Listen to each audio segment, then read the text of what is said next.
Hello, everybody. I just wanted to walk through a quick video about invoicing procedures and also on how to export Excel documents and Word documents as PDFs using Adobe Acrobat Reader, just to simplify the invoicing and reporting process for everybody.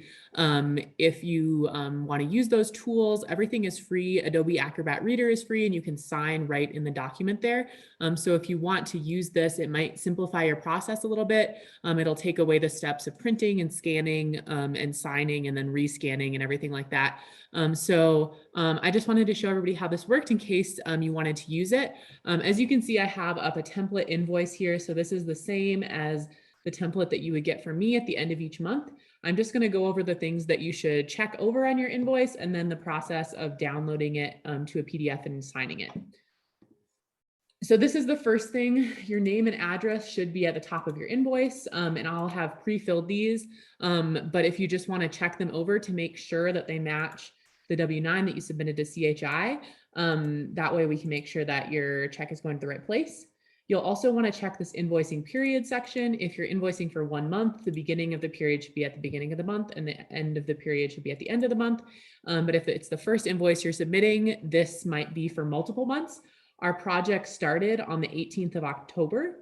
And so if you're just starting invoicing this month, the beginning here will be October 18th, and then the ending period will be the end of whatever month you're submitting your invoice.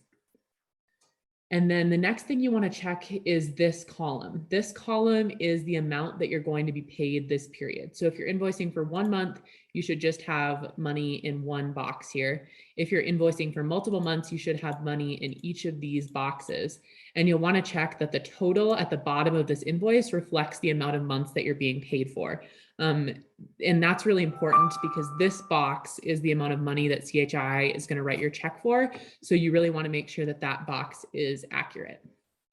So once you've checked that all over, everything is good to go. Your invoice is ready to sign. And so I'll then show you how to export this as a PDF and sign it that way. Even if you're using a different version of Excel, the steps are the same, even if your screen looks a little bit different. So yeah, so just realize that. But you'll go up to File, which should be in the top left corner here. And then you'll click Export. And then you pick Create PDF.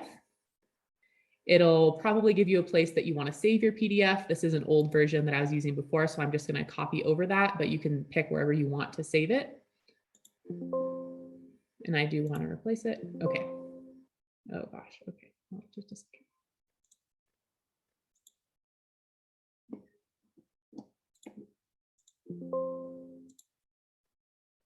Okay, so we're good to go there.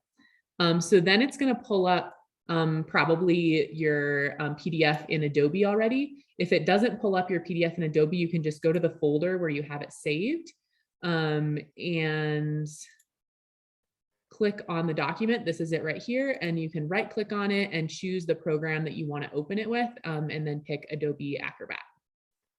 Okay, so I already have it open in Adobe Acrobat here, so we're good to go. So then in order to sign your invoice, what you're going to do is you're going to click this little like fancy pen icon up in the top here, click on that, and it will give you some signature options. If you haven't put a signature in already, it'll give you the option to put a signature in. You can either draw it on your screen or you can type it out or whatever you want to do. It doesn't matter. But then you can just click on this and drag it down to where you want to put it on your invoice. So I'm going to just put it right here. You can resize it then if you want to.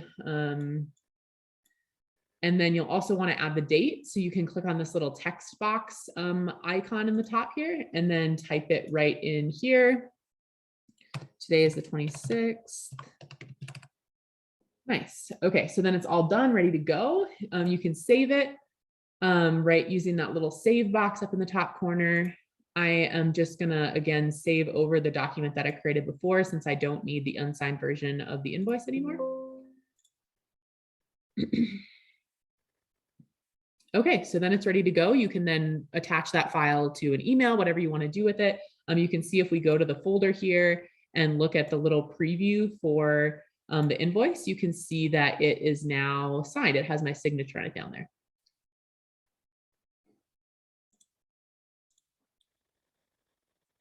We thought it might also be helpful to do a quick little overview of how to also convert a Word document to a PDF, just for other reasons. Maybe you want to do that for reporting or for something else for the project. So I was just going to show everybody how to do that too.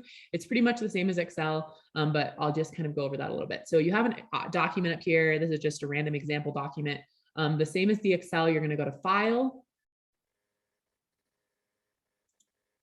And then you're going to go down to Export. And then you're going to pick Create PDF. And it'll give you a place to save it. And you can go ahead and do that. And then your PDF is ready to go. And you can, there it is. And you can send that to anybody that you need to send it to. Finally, I just wanted to show everybody how to get Adobe Acrobat Reader in case you don't already have it, since it's free and it's really easy to use, and all the signing, everything that I was just doing, you can do in the free version of Adobe Acrobat Reader. The important thing that you're going to want to look for is Reader. Adobe Acrobat does have other paid versions, and you just, you don't need those probably, but you can always get this free version that's called Adobe Acrobat Reader. So this is the site you can get it on. I'll put a little link to it for the meeting as well. But you'll just go to the site, you click download Acrobat Reader, and it will just download it to your computer. Okay, I think that's all I have. Thanks, everybody.